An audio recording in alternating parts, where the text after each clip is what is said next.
வணக்கம் ஃப்ரெண்ட்ஸ். இது வந்து மட்டன் கறி.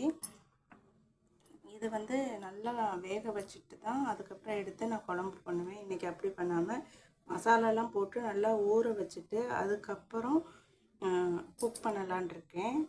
அதுக்கு வந்து முதல்ல வந்து தனி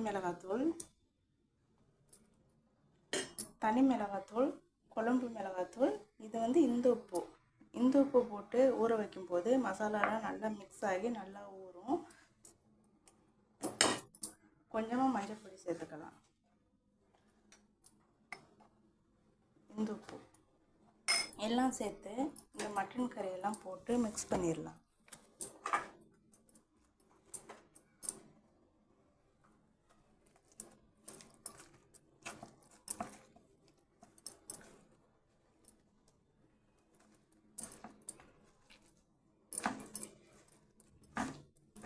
தண்ணி ஊற்றக்கூடாது.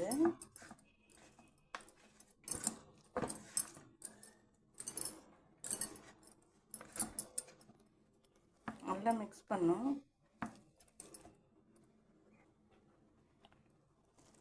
நல்லாவே மிக்ஸ் பண்ணிவிட்டு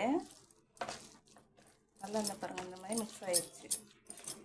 எல்லா மட்டன் கறியுமே இந்த மாதிரி மிக்ஸ் ஆகிடுச்சு. இல்லை, இப்போ நம்ம என்ன பண்ணணும்னா ஒரு பாத்திரத்துக்கு மாற்றிடலாம்.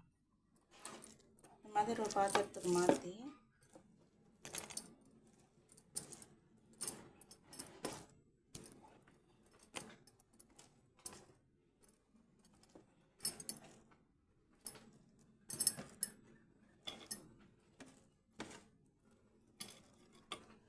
இப்போ வந்து இந்த தட்டில் கொஞ்சம் லைட்டாக மசாலாலாம் ஒட்டி இருக்குல்ல, அந்த ஒட்டின மசாலாவை தண்ணி ஊற்றி லைட்டாக இந்த தட்டை கழுவிட்டு மேலே தெளித்து விடணும்.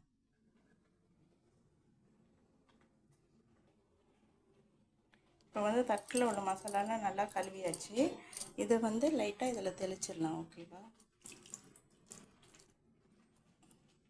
தெளிச்சுட்டு திரும்ப நல்லா மிக்ஸ் பண்ணி விட்டுறணும்.